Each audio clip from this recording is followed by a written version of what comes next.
How's it going, Jordan? What's up? What's up, Rob? How are you? I'm all right. Can't complain. How about you? I mean, I could complain, I guess, but I suppose I won't today. Yeah. I mean, I complain. People don't want to hear my complaints, you know. That's not what this show is about. We did get some complaints that Ken was let back on the show, though, so... That is true. Yeah. I need to think we about canceled that. Yet again. Even after bragging that unlike Twitter's shadow ban, we had a real official full ban, and then he just flagrantly violates it again. You know, I feel for Judy in HR. I feel like she's gotten a lot of conflicting info about this Ken Klippenstein character. She doesn't know which way is up with this. We don't know what the ban is in place. Is it on the premises? Is it from the podcast? We haven't given her a lot to work with, and I got to use this time to apologize to Judy in HR. We got to do better in explaining this rule. Ken's just out of control, and you can hear that on the latest premium episode at theinsurgents.substack.com. If you subscribe, you get access to that episode and all of our other premium episodes. You help keep the show going, and you also have helped us upgrade our recording capacity, and that now includes video, which we are posting over on all of the other platforms, primarily on YouTube. So please go give us a follow there as well. But yeah, Ken joined us this week for a pretty great conversation on his story about Elon Musk and Tesla's autopilot feature causing a car pileup on the Bay Bridge in San Francisco. He obtained the security footage of that crash. We got into that. And also the World Whole lot Economic of drivers Forum. Not following the 5-meter rule on that. Very unfortunate. That was our takeaway, yes. Yeah, that was the main takeaway. From that pileup. Yeah. Also, the World Economic Forum, where all of our faves are there discussing the economy and centering you, the worker, in that conversation. Yeah, and just making sure that there's an understanding amongst these powerful individuals, just how many people need to be thrown into the fire in order for the line to continue to go up, because that's always the most important thing. And, you know, there's a very spooky situation for some of these folks over the last couple of years where they saw a few more people getting, you know, tax credits, a few more people getting a helping hand. Thankfully, that's been dealt with thanks to the Biden administration and, you know, Kirsten Sinema and Joe Manchin, who were also at Davos. So really, they were able to breathe a breath of fresh air. So that was nice to see them kind of celebrating and in their element in Davos. Yeah, really good conversation, a ton of fun. It's always nice to have Ken on the show. You can check that out at theinsurgents.substack.com. Just $5 a month or $50 a year, I think. I don't know, whatever it is. Something like that. You I get think a it's reduced 55 rate if you subscribe for a year. Okay. Yeah. Well, we appreciate everyone who has subscribed and listens to the show. We love you all, especially if you're making fun of Rob and the replies on Twitter. That's always great. Those are my favorite listeners. You guys not get so VIP much status. Yeah. Okay. In any case, today we will be speaking to Beatrice Adler-Bolton, who's one of the hosts of the very popular Death Panel podcast, author of Health Communism on Verso Books. And, you know, we've tried as much as we can. As Jordan mentioned in this interview, we're not smart. We're not epidemiologists. We're not doctors or medical professionals by any stretch. But we've tried to, continue to talk about the ongoing COVID pandemic and the sort of rickety, decaying healthcare system, both in the U.S. and Canada. We had a really great conversation with Beatrice about all these issues and the way COVID has thrown our entire understanding of our healthcare system, you know, into really stark relief. It was really great to have her on the show. Yeah, I'd say let's get into it. It's a great conversation. I loved it and I learned a lot. Absolutely. So I agree. Let's bring on Beatrice Adler-Bolton, who's going to be joining the program right after this.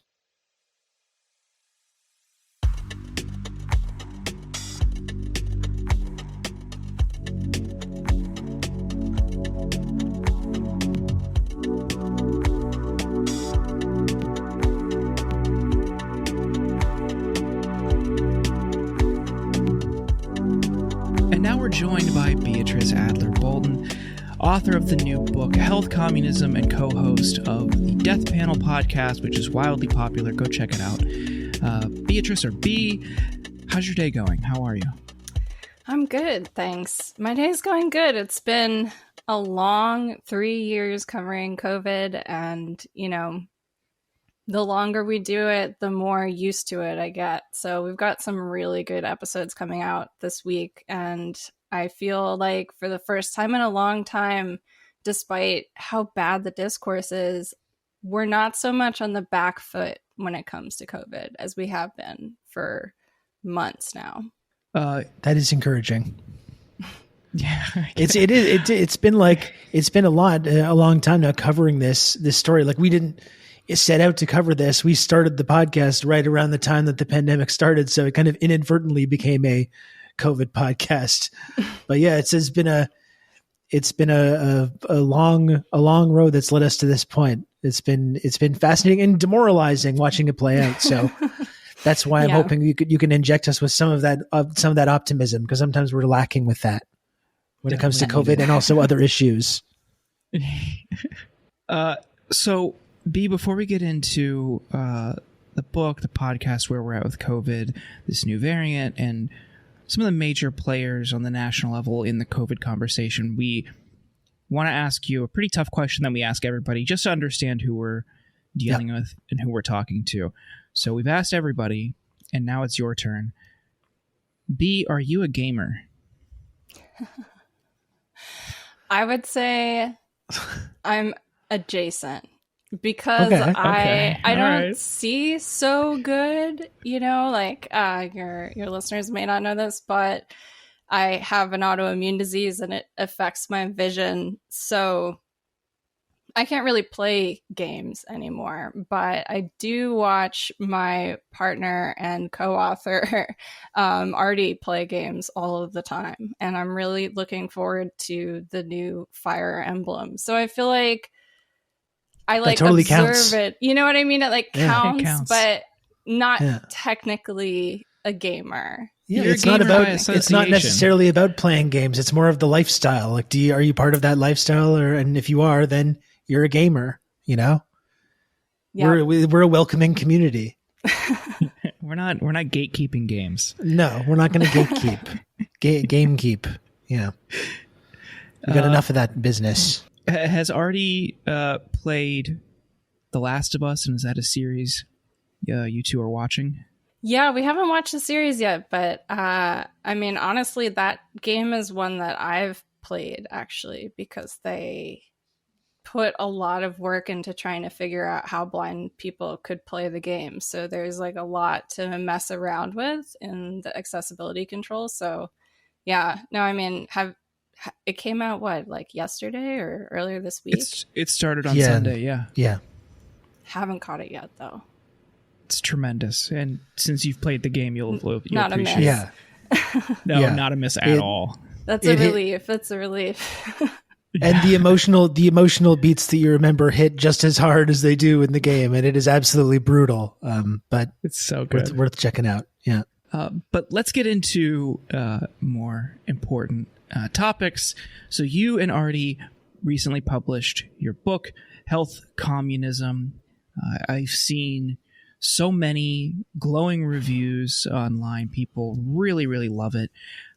Admittedly, I have not finished yet. It was one of those books I got over holiday break. It's like, oh, I'm gonna read this break, and then, as so often happens during holiday breaks, I just don't end up having the time to do that. But it is like literally next on my list because of how well received it has been. Could you talk about the book, why people listening should read it and pick it up, and what inspired you to write it? Yeah, absolutely. I mean, it's the perfect book to read if you want to ruin like a holiday dinner. You know, if you really just want to tank every conversation. I'm not really joking, but part of what we have done for a long time on our podcast Death Panel is cover a lot of different things that sort of encompass this wedge of the political economy of health. And so we really wrote the book as a way for people who might not have the same background or have any background. They might not have left politics, but a way for folks to really kind of figure out how to get from zero to seeing where we're coming from when we construct the kind of lens that we approach things with on the show. So, in some sense, it's an attempt to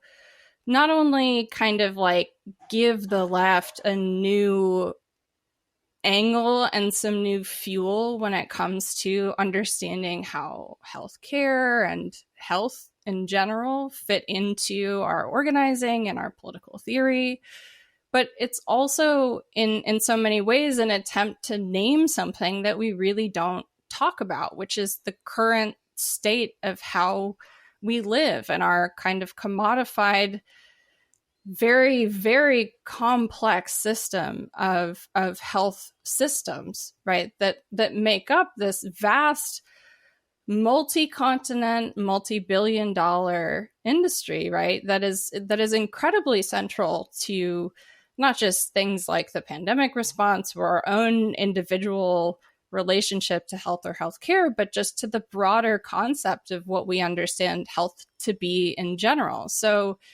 it tells a bunch of different stories and attempts to introduce people to a couple key concepts like the idea of extractive abandonment or the worker surplus binary. And then we take these kind of ideas, which are about looking at healthcare and looking at health and looking at labor and extraction and carcerality, how that can sort of teach us places to find cracks in capitalism's facade, essentially, sort of pushing that beyond a lot of the ways that we've thought about these things before. And so then we kind of walk through a bunch of different examples showing from a historical materialist perspective how various ideas, about the priorities in terms of how health is constructed, how labor is regulated, how things like pollution are regulated, down to things like, labor policy and the minimum wage and student debt. These arenas all have within them embedded some fundamental ideas about the way that health is. And it's really kind of essential to the construction of many of our relationships with our jobs, right? And so if we really try and break out what the idea is and try and look at it at a very granular level, it appears like less of a kind of gigantic, too big to tackle problem, right? It can take it not in a personal responsibility direction, but in the kind of macro direction of seeing the patterns show up in nursing homes, in prisons, in your own health insurance, in the NHS, in the US system, sort of where are these similarities? And then how can we kind of take this new way of looking at how health is kind of embedded within capitalism and use that to try and destroy the capitalist chokehold that really takes us from, the position where we are right now in the pandemic, and I think is going to put us in a position that's going to be much worse over the coming months. It makes it much more urgent to interrupt some of these really extractive cycles that are just part of how capitalism constructs the way that it manages bodies. Yeah, and this kind of chokehold you're talking about, I mean, this is what's been responsible for this arc, this pandemic response arc we've seen from the Biden administration, who campaigned on criticizing Trump correctly for Trump's many failures during COVID and his failure to really do much to contain the virus. And it's been this kind of like, again, this slow pulling back from every single health measure that was once in place or that they once claimed to promote. And it's led to this point now, over 2 years later, where they're basically a part of a bipartisan effort to just make people forget that COVID exists or that there is still any pandemic going on or that there's any risks really at play anymore. So, I mean, how has it been for you since the time you've been covering this subject and doing the podcast, watching this kind of slow motion car crash of the Biden administration just handing back every single effort that they were once making to control the pandemic? I mean, it's been frustrating, but it's not been terribly surprising. We've been writing the book while covering COVID sometimes twice a week on Death Panel.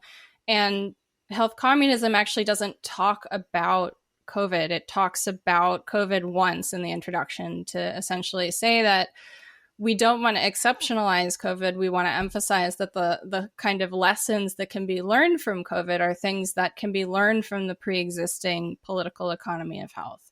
And so it's been really frustrating to see the Biden administration prioritize the economy over reducing sickness and human life, or even just reducing the stress and suffering of so many people being sick at once and having to sort of deal with that as a labor issue. I mean, healthcare workers are exhausted, but not just healthcare workers are exhausted. Everybody has been under the same kind of pressures of just what it's like to live in a society where so many people are sick at the same time. If we look at sort of, whatever you think about COVID, it's undeniable that to layer COVID on top of our normal seasonal respiratory infections is just going to create a lot more, right? Like, even if you are the biggest COVID denialist, you can't look at the fact that, okay, yeah, we have flu, we have RSV, and now we also have COVID. And so this additional burden of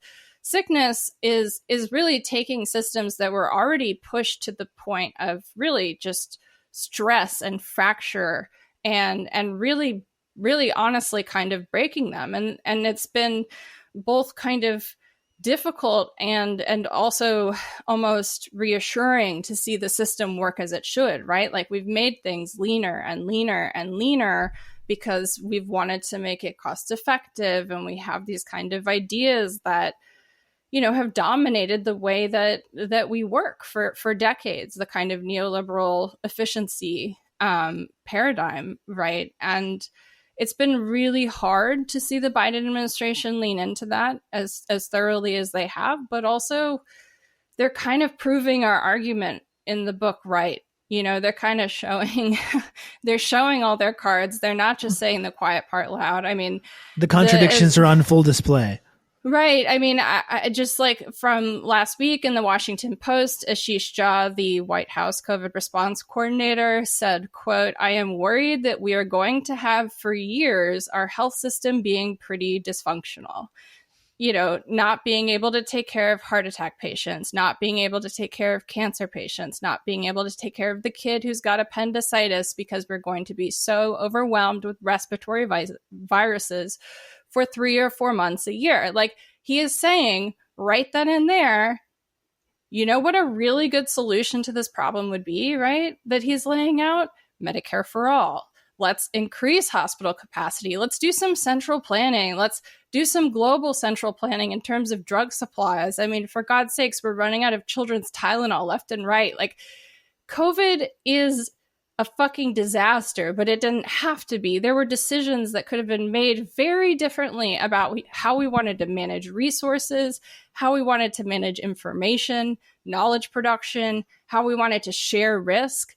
And what we've seen over and over is the exact sort of prioritization that we lay out in Health Communism play out again and again and again. And so in some ways, it made us less worried about publishing a book with like a title that might really piss people off, because we're like, you know what, like, COVID has really pushed us there, that like people do want to know, like, how do I get a way to understand like what's going on that makes sense? Because if you're just looking at COVID and you're not looking at the whole political economy of health, you might be like, what is the Biden administration doing? This goes against all moral code, or my understanding of the Democratic Party even, or like progressivism or liberalism and what it stands for. But if you actually zoom out and you put COVID in the context of the political economy of health, well, this is how everything else is, right? Like, we are seeing actually just the privatization of COVID. And that should be a lesson, not just about COVID, but about what we've done to all of these other diseases and all of these other important processes of health, right? And moments of care prior to COVID that have created the kind of landscape that we do not want COVID to be pushed to. but which the Biden administration is hell-bent on pushing us to. And it stresses me out because right now, this is the moment that we have to stop the privatization of COVID. And Biden's team is really playing this as inevitable. In that Ja quote that I just read, right? Like, he's playing it and framing it as if this is just going to happen. Like, we're going to have for years a dysfunctional health system, like as if there's nothing we can do about it. Yeah. Come on. Like, in the already famously very functional American healthcare system. Yeah. And it's not just us. Like, it's Canada too. It's the UK. Oh, yeah. It's Australia. It's New Zealand. It's all over right now. Yeah. Well, that's what I wanted to mention. I mean, that's one of the things we're seeing in Canada right now. I mean, Canada, that's long been held up as one of the main differences between Canada and the United States, which is our universal healthcare program, such as it is, not really universal, but still we do have a single payer healthcare system. There's been kind of vultures circling that for now generations who never wanted the system in the first place. It's been years of the kind of neoliberalization and the cuts and the clawbacks, and you've seen it kind of start to atrophy. And now in that kind of classic sort of disaster capitalism method, you see they're trying to kind of put the finishing touches on the system and now switch to a private system, use the inefficiencies and the problems that are directly there put into place by decades of cuts and decades of underfunding, and then use that as an excuse to transfer into a more private system. You have Doug Ford in Ontario, where this is going on right now, who all the federal funding he was getting to put into the health system in Ontario underspent, like literally just didn't even give it to where it needed to go, and now is using the inevitable chaos and the problems and what is going on in the Ontario healthcare system and using it to transfer to a private system. And I have no doubt that that's going to be a trend we're going to see a lot more of in Canada. We have telecom companies getting involved in healthcare now in Canada. It's absolute madness. And the whole COVID pandemic has been an excuse for these kinds of vulture capitalists to swoop in and take advantage of this issue. Yeah, absolutely. And of course, American consultants got paid along the way. Every time we see privatization, there was like a McKinsey slide deck, or there was some sort of proposal there about maximizing these systems. And this is actually something we talk about extensively in the chapter of our book called Border, where we really talk about how the kind of financial morals of health insurance and the way that we pay for healthcare in the United States, regardless of what country you're in, your health system has been influenced by the way that Americans have conceptualized health finance. And so one of the things we really kind of argue is like, yes, there are single payer systems, but there's nothing that exists that's like what we're demanding, right? We need to push towards frameworks like all care for all people, not sort of hold Canadian Medicare up on a pedestal in the United States, throwing our comrades in Canada under the bus with our rhetoric here, painting a kind of too rosy picture of Canada. Yeah. It inevitably, it's a real lose-lose situation. And at the end of the day, it disempowers both of our movements politically. And ultimately, at the end of the day, it's like not really very radical to be like, talk to each other and listen to each other. But ultimately, this is what health justice movements really need to do right now, because the sort of scale of the enemy that we're fighting is not one that's contained within borders. Yeah. So one of the things that's really frustrated, I know Rob and me, over the past couple of years, and I'm sure it's been frustrating to you as well, is, when Biden took over, after, like Rob pointed out, campaigning largely on Trump's failures to respond to the virus, you treat it as a legitimate threat to people's health and safety, and focused on a more economic approach, reopening things as soon as they could. Biden's done the same thing, but they tried to have some measures in place at the start, and then they've consistently rolled those back, like mask guidelines moving more to a suggestion, and then, now not even required at all on flights or public transit or anything like that, let alone like restaurants or theaters or anything like that. But other things that they've done that have really just drove me insane have been, CDC guidelines around returning to work. And in December of 2021, that was when they shifted from, you get a positive or you get a negative test and you've been at home for a while, then you come back. Then they moved to this rigid 5-day guideline.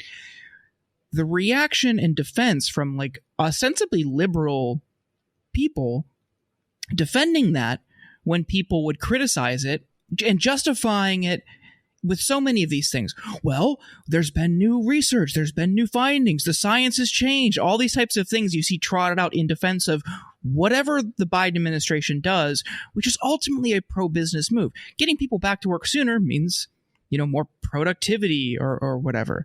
Not letting them heal, forcing them to work when they're sick just because of some rigid guideline ultimately just helps those companies. And we see the same excuse trotted out. Oh, well, the science has changed. And that's something we've seen time and time again from, Biden administration officials or spokespeople who are kind of connected to the administration but not officially in it, surrogates, if you will. How does those types of justifications make you feel? And what should people really understand about the science has changed and we've learned more about the virus type excuses for bad policy decisions? I mean, it's so frustrating. This decision in particular is almost like a bad example because it's one of the most blatant, right? Because you had administration officials out there saying, listen, I know we said we were following the science, and then there was a sort of press hit, or Politico reported that, CDC officials felt kind of blindsided by the announcement, and a kind of walk back happened where they publicly admitted from multiple administration surrogates that the decision had been made to prioritize getting people to work because there were so many people getting sick from Omicron because Omicron had changed the picture, not from any phenomena of viral evolution or anything having to do with the virus or the environment that the virus was in, but because we changed our response to the virus and our behavior, and we stopped masking, and we really leaned into what we've been jokingly calling our Beyblade era, where we just really let it rip, especially in the United States. And nice gamer, the sort of situation is that we had created this impossible moment for labor, right? So many people were sick. The guidelines said 10 days, which, by the way, the WHO announced, I think today or yesterday, that their new guidelines go back to 10 days because that's what the science actually says, is that you are infectious for up to 10 days. Some people who are immunocompromised like me can be infectious for up to 20, 30 days. I tested positive for 18 days recently. So point of the matter is that this situation specifically, they said, right now we're prioritizing the economic sort of reality, and we need to make sure that people can get back to work, and we don't have generous enough sick leave, and so we're doing it this way. But this is not the only decision that has been made with these priorities in mind. We've seen this over and over, and the example that I think is best is the OSHA guidelines. Biden campaigned super hard. I'm going to come in. I'm going to issue OSHA guidelines, not just for healthcare workers, for all workers. I'm going to make sure that OSHA issues standards and that we're going to reopen safely. And a condition of reopening safely is making sure that OSHA has extra money for enforcement, that OSHA is ready to enforce these guidelines, and that these guidelines are prioritizing keeping people's workplaces safe from respiratory diseases. Did we see that? No. It took them months. They wouldn't answer questions about where the OSHA guidelines were. When they finally came out, they were just for healthcare workers, not all healthcare workers. Then we saw them rolled back. We've never gotten these OSHA guidelines that were promised, that were the condition, for reopening. We got the vaccine, right? Which is fantastic, but the vaccine needed help. The vaccine needs the other things to back it up, right? Like we saw those great efficacy numbers because we had workplace protections in place, because we were masking when they were testing them and when they were doing the trials. So if we were to implement masking again, if we were to clean the air, make sure the air at everyone's workplace was safe, right? Which would just also be generally good. We could go back to having like that high of vaccine efficacy, but instead we let it rip. And now we're here in virus soup and it fucking sucks. I mean, I'm sorry. It's like, this is what we did. Yeah. That's what the Biden administration did. This was, they could have done the OSHA guidelines. That would have been fantastic, but got to prioritize the economy. Yeah. And I mean, speaking of, you talk about how what we're seeing as disturbing and perverse as it is the system working as intended. And that's something that we all need to kind of internalize. One of the scary things about COVID for me is like, because we all know that as we've heard many, many times from all these kind of COVID denialists, that it's got this low death rate, and that makes it okay. That it's like most people that will get COVID, the vast majority will recover from it, and that's just supposed to be the sort of end of the argument. But with very little understanding, that's the thing that really disturbs me, that very little understanding about the long-term consequences there's going to be for people like, I imagine, both of you that have had COVID and recovered, and we don't know what that's going to do to our health on a long-term basis, or the things that we do know that it's going to do. None of it is looking good from the research that's been done so far, but this seems like something that is going to be a reoccurring and like increasingly severe problem over the next couple of years and decades. And like, I don't know, it's like, I think the sort of dark and cynical and somewhat maybe conspiratorial side of me looks into that and says, well, that's the system working as intended as well. And if we have a generation that after leaving the sort of productive worker years has a significantly lowered lifespan, that's actually a good thing for capitalists, because they're dealing with a situation now where the baby boomer generation that's taking up so much resources in the kind of retirement, they're kind of like pulling up the ladder for everyone else and assuring that like people are not going to have the same kind of longevity in their lifespans because we're all being exposed to this mass disabling event. It's extremely grim stuff. I mean, never in the past have we used like a low fatality rate or a low rate of long-term consequences as an excuse not to intervene. Polio. Right? Polio was a multi-generational effort that only affected a small portion of cases, right? The vast majority of polio cases were asymptomatic. We have this moment where so many people have worked really hard as knowledge producers to make that kind of fluff that you need to manufacture consent. You kind of need that echo chamber to start sprouting from somewhere, because really, like, when you cover COVID the way that we cover COVID on Death Panel, like what we sort of prioritize is making sure that people can know what's actually going on, right? But I think a lot of the minimizers operate under this kind of bullshit mentality that comes from, really bad, like airport book level, like behavioral psychology, where they say that, when people are afraid, they can't make good decisions. So it becomes about terror tactic management and making sure that people don't panic. And it's this very paternalistic way of approaching pandemic communication. And so that's been really the kind of tenor of so much of the kind of stuff that we all have to push back on. So often, if you're someone who sort of posts about COVID or thinks about COVID at all, right? Like, you're surrounded by people saying it's mild death, no big deal. Like, this is fine. Like, oh, people with long COVID, I saw a study somewhere that says all of them recover in 1 year. Well, you know what? Like, you can find a study that says whatever the fuck you want, right? Like, this is what science is. It's not a settled debate. There is no one science, right? So like, you can find a study, John Ioannidis, who's a very famous minimizer at this point, he was paid by a JetBlue executive to work on a study that he put out. Just one of the financial contributors, he would say that I'm giving like ad hominem criticism of him right now, but I'm just like stating plainly. They like contributed $10,000, and then he put out the study that was like, no one's going to die from COVID. Everyone should fly on airplanes. It's totally fine. We don't need masks. Like, great.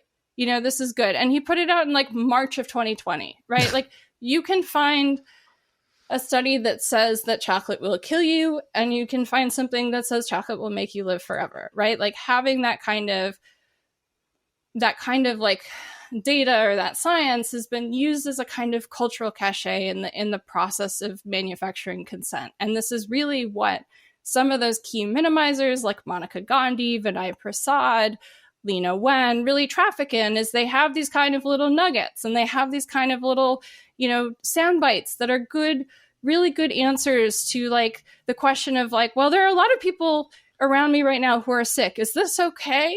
Is this bad? And they're like, well, immunity debt, right?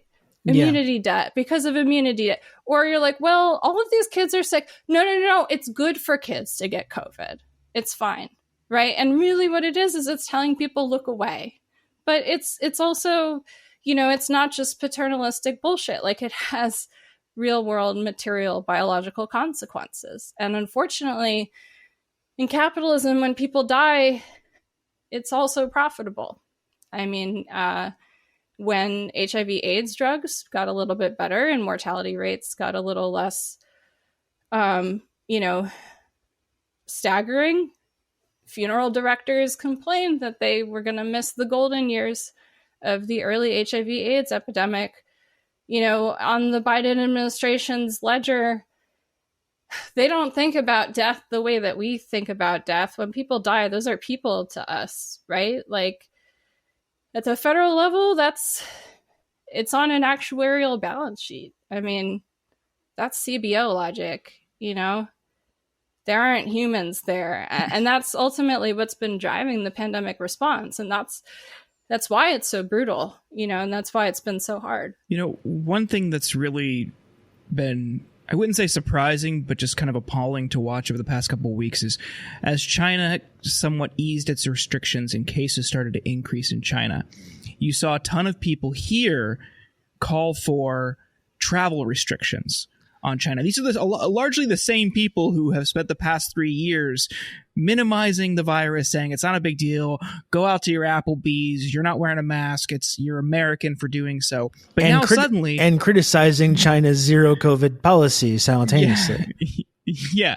Now, as they've eased restrictions and cases have gone up, now it's, whoa, we can't let them in here. They're going to give us COVID. So what is it about, beyond just like xenophobia and just outright racism? Like, how do you make sense of their cognitive dissonance and how they approach this virus and as it relates to China? Oh my gosh, it's so hard, right? Because you have all of the most beautiful hypocrisy on display. You have the red baiting, you have the kind of liberal paranoia, you have the two-facedness, but you also have this weird, sickening desire that I think a lot of these folks have to sort of punish China for having stuck it out with a zero COVID approach for so long. And I think ultimately some of that kind of rabid nature of the response is ultimately, this is kind of how normalization works, right? This is social pressure.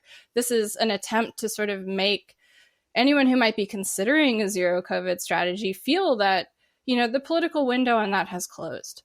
And functionally what this does is it starts to shape our perception of what's even possible and what's reasonable to expect. And then that becomes the agenda, right? And I'm not trying to make it sound like magic, because it's not, right? But if every single framing of sort of a zero COVID strategy that you've read about, let's say you're the average New York Times reader, maybe you read The Atlantic also, like you're going to have read that zero COVID is crazy, that it's impossible, that, China is not being honest with the United States, that we need these kind of travel restrictions, that this is a health security issue.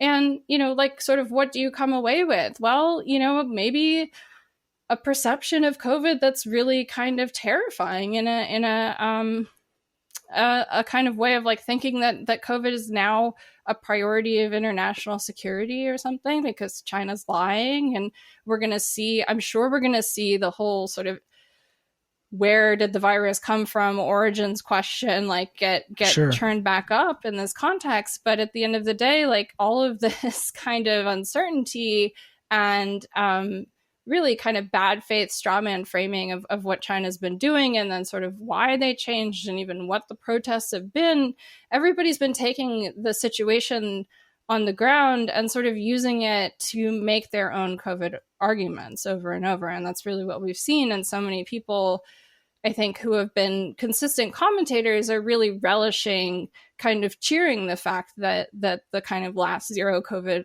holdout has collapsed, as if this is a real win for them.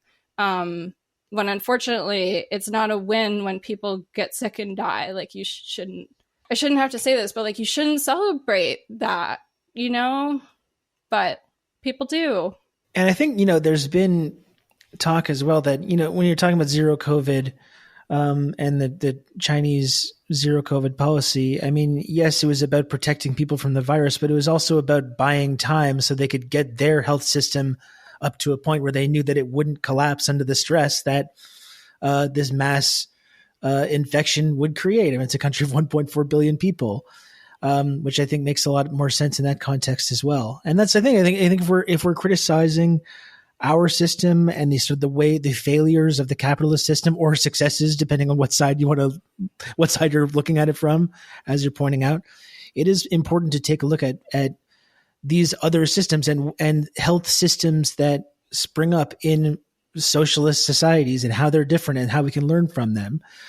I don't want to totally praise China though either, because like the other thing that I forgot to mention is also they really just had a different approach to also prioritizing the economy. And there were some really awesome early statements from the WHO where they were like, China is doing awesome. They're doing lockdowns to make sure they can keep factories open so they can keep production going to maintain the supply chain. Like, China's doing its duty to contain COVID within its borders. I'm talking about like February 2020. This is the coverage of COVID at the time. So, you know, one of the things that like, you know, Xi was very clear about from the beginning was like the way to keep the economy open was to control COVID, right? And like we've gone on the opposite lesson of saying the way to control COVID is to, you know, let it rip. And I personally agree with China's strategy. Like, clearly, it kept cases down. We know that masks control all sorts of respiratory infections. We can just have less sickness, not just COVID. Like,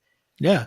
What do you like getting the flu? Like, do you like the fact that like if you have young kids, they're sick maybe 4 times a year? Nobody likes that. Nobody wants to be sick. Like, I'm chronically ill. Like, I know, like, no one wants to be sick all the time. It seems like some people do. Like, I've seen people saying these things like, fine, I'm on the bus. No one's wearing a mask. Everyone's hacking away. It's just like life's supposed to be. And it's like, what is wrong? What has happened to you? Sucks. What is wrong with you that you would would be your takeaway? It's very disturbing. Yeah. I don't get it.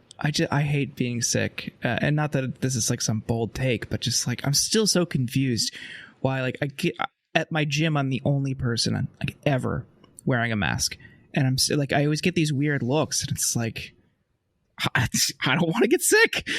Like, what do you, I don't know you. I don't know what you're out doing. And a lot of it's like, usually I go in like the mid afternoon, so there's like local high schools are getting out around that time, and like it'll like flood with younger people. So I try to get there before, but if I'm not, it's just like packed with kids, and probably none of them are wearing masks in school. So it's like, I don't want to be around you. You've just been like licking your desk all day. But one person I did want to get your take on, because I know you have a lot of thoughts, and I really want to save time for this conversation. I want to get your thoughts on, and I want listeners to understand who Leana Wen is. So Leana Wen was the former public health commissioner in Baltimore before being the president of Planned Parenthood, before being asked by the board of directors to leave within 1 year of getting that position. A lot of questions there. I don't think I ever heard the full story, but I was wondering why, because she was like, you know, lifted up nationally because of this position. And then she kind of wound up in the Biden orbit and was as a public health expert, had a lot of takes on COVID. And at first it was like, oh, okay, I wonder what she has to say. Through her tweets, through her commentary on TV, and especially through her column at the Washington Post, she has produced such bangers as, I'm a doctor, here's why my kids won't wear masks to school this year. Biden is right, the pandemic is over. It's time the Pentagon ended its COVID vaccine mandate for the military. And most recently, we are overcounting COVID deaths and hospitalizations. That's a problem. B, is that a problem? What's going on and who is she? Before I say anything else, let me just, she needs this disclaimer. We are undercounting deaths in the United States. When people die, the doctors don't go to the death certificate and say, oh, broken arm, COVID, gunshot wound, I'm going to put all 3. Like, nobody does that, right? Lena Wen's arguments exist like this. She's like created an imaginary United States where liberal bleeding heart doctors everywhere are putting COVID on death certificates to make the American public understand that COVID is a problem. And so we need to make sure that nobody is like accidentally getting recorded as dead from COVID when they're, maybe dead from a car accident or from whatever. And of course, like, to make this argument in the Washington Post, she cites 2 infectious disease physicians who, one of them brings vibes and the other one brings some things that they maybe imagined while they were showering one morning. Mostly these kind of hypothetical scenarios of like, well, what if someone broke their arm and also tested positive for COVID? But they also give examples like, well, what if somebody had a heart attack and they get marked as dead with COVID, right? And so you kind of have this way that Lena uses her medical authority over and over and over in the pandemic that we have seen, that is toward this ultimate project of kind of like individuating the pandemic response, turning it from a collective problem into a problem of individual people. Maybe it's a fault of your biology, maybe it's your behavioral choice, but she has been all about choice, and choice is kind of like the thing that she's been selling throughout the pandemic. And, for a long time, she was a kind of physician advocate who kind of sold herself as someone, an empowered woman, a woman of color. When she was working in the public health department in Baltimore, she did support harm reduction initiatives that were decent, right? Like, she's not evil. The world is not black and white. Like, sometimes people who mean well do terrible, terrible things that are really obnoxious and make you cringe, and I think she ultimately thinks that the fear and the kind of panic of COVID and the potential kind of contagion of people thinking that they're vulnerable when they're not is really what is more worrying than the virus. And part of that is ultimately kind of informed by her own ideas about how the body works and her own ideas as a physician. But, the way that she's used as this kind of informal surrogate, right? Like, we see these kind of ways that she really backs the Biden administration up, trying to justify some of these moves as being based on the science. And the kind of science is always this very anecdotal, like, scientism of being like, yeah, children are happier when they can see each other's faces in school, and so they learn better. And at the end of the day, she has been kind of this physician advocate that, is played as someone fighting for health justice, who's really coming from this angle of social determinants of health and equity. And all she's been doing is using her platform to reinforce the fact that COVID is class war, and to help support decisions that have made people sick, that have resulted in higher levels of spread, that have resulted in worse social determinants of health for so many people. And ultimately, she's out for herself, right? She's out to build a brand for herself. And she's out to sort of, send her message. When she was like working at Planned Parenthood, one of the things that her big initiative that she sort of championed was that she wanted to depoliticize abortion and rebrand it, and rebrand Planned Parenthood as a general healthcare provider, not an abortion provider.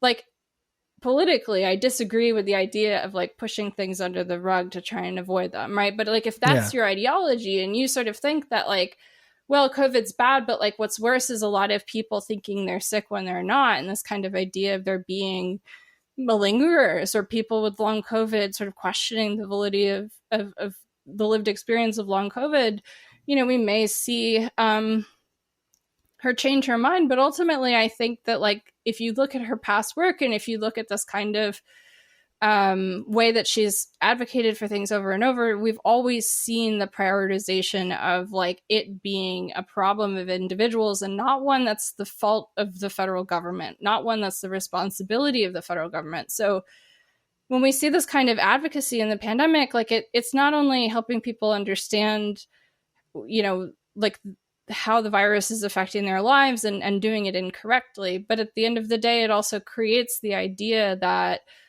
the decisions that are being made are kind of backed up by a physician consensus that actually doesn't exist. Like, many people disagree vehemently with Leana Wen, but she kind of takes a center role as this really kind of, medical expert par excellence that drowns out a lot of other voices who are, maybe people who have been working with COVID patients on the floor, who are actually experiencing the volumes of respiratory disease in the hospital that they're in right now and don't have time to sit on CNN all day long like Leana Wen does. And that's ultimately like when we see people become like kind of professional advocates and mouthpieces for their profession, we see this happen often, unfortunately. It'd be good to, leave it on we talked about leaving on maybe trying to leave it on a hopeful note, which is not something that happens often on this program.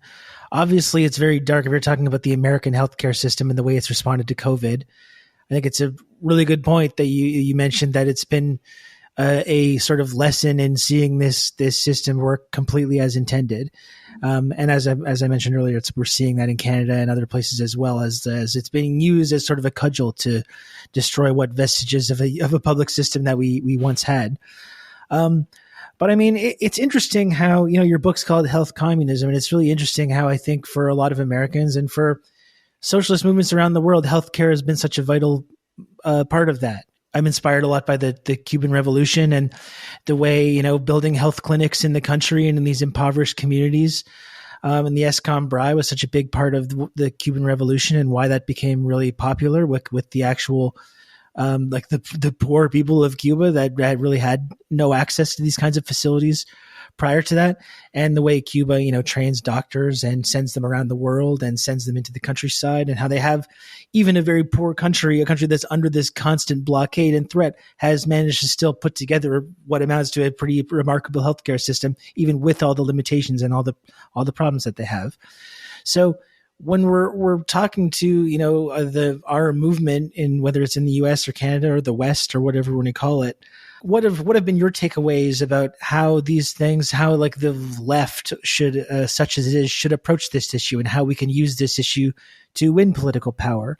We saw there was this Medicare for All was such a center piece of the whole Bernie movement, which I think got a lot of younger people into these more like left-wing ideas that expanded into other things. But we also saw the way that the establishment really came together to use the health terminology, like some like white blood cells attacking a tumorous growth, when Bernie was looking like he was going to possibly win the Democratic nomination.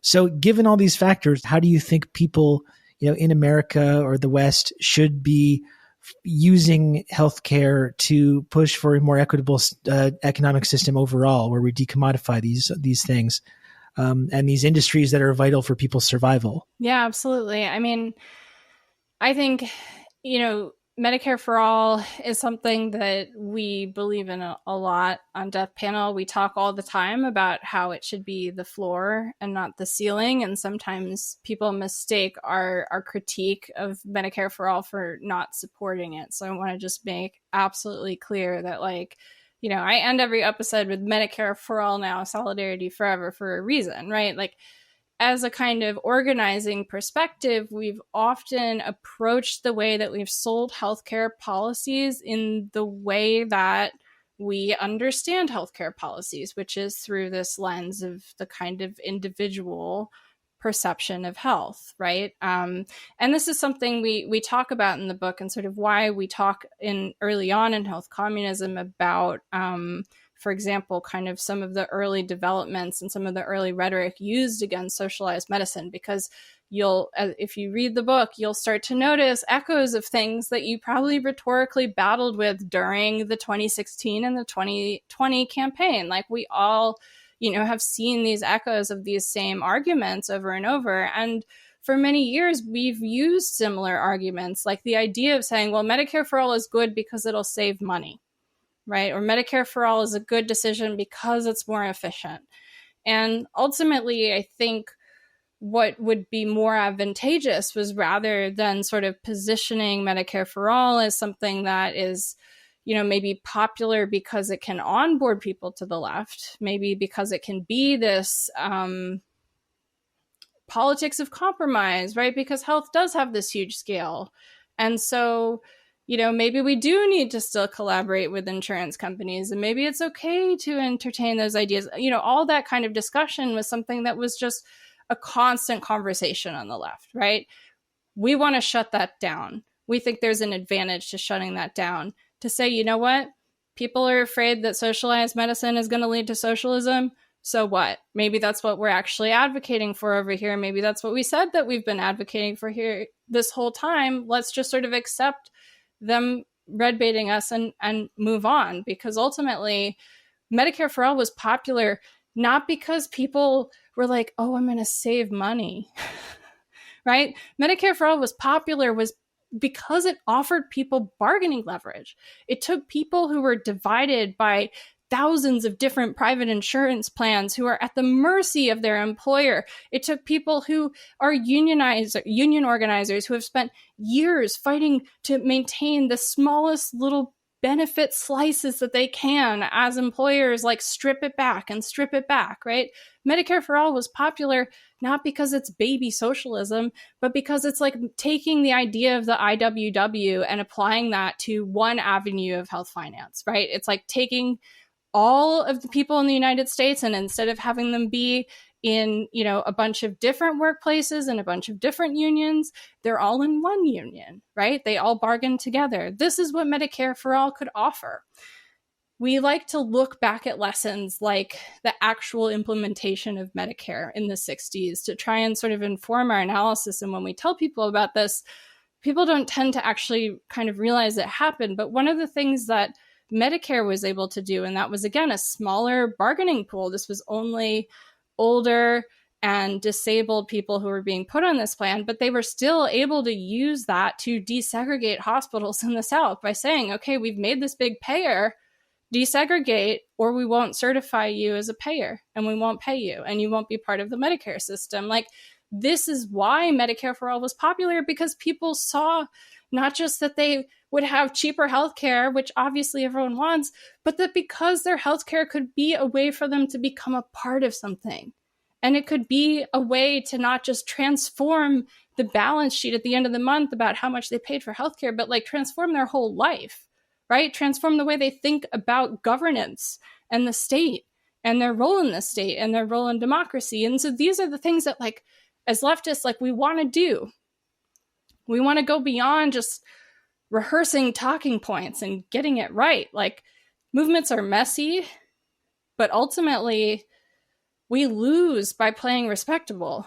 And I think it's time for us to sort of embrace our edginess, right? Embrace the fact that we do scare people with our ideas a little bit, but that, like, our intent is good, and our work is towards liberation, and our work is against the extractive abandonment of the population, which right now in the United States, one of the best, quickest ways to drive a wedge into capitalism is to pass Medicare for all, right? And this was something that really ignited people. So why is it not on our platform right now? Why is there not energy behind it? Why are we sort of losing that battle? And I think part of it is because we're really used to thinking about having our politics as leftists sort of happen at the permission of the Democratic Party.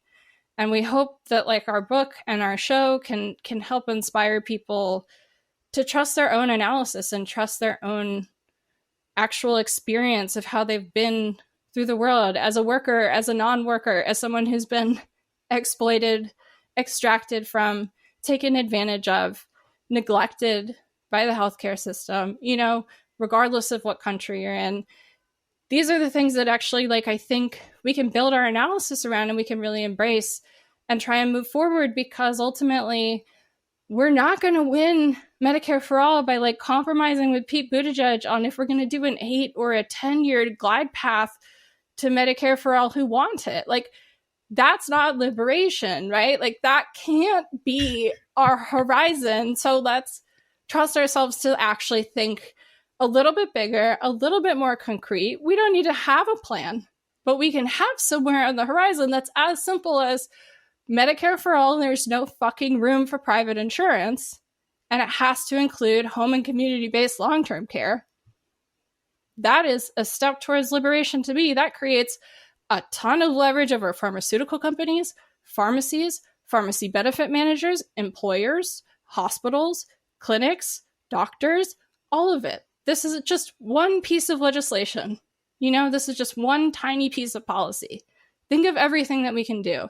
And yeah, like, we're up against a lot, but like, who hasn't been at any moment in history? Like, I like to take the advice of Lauren Berlant here, who always said that they wanted on their epitaph, and they died in 2021. I think it's on their gravestone, actually. But like, they were like, I want my epitaph to say they did what they could do at the time.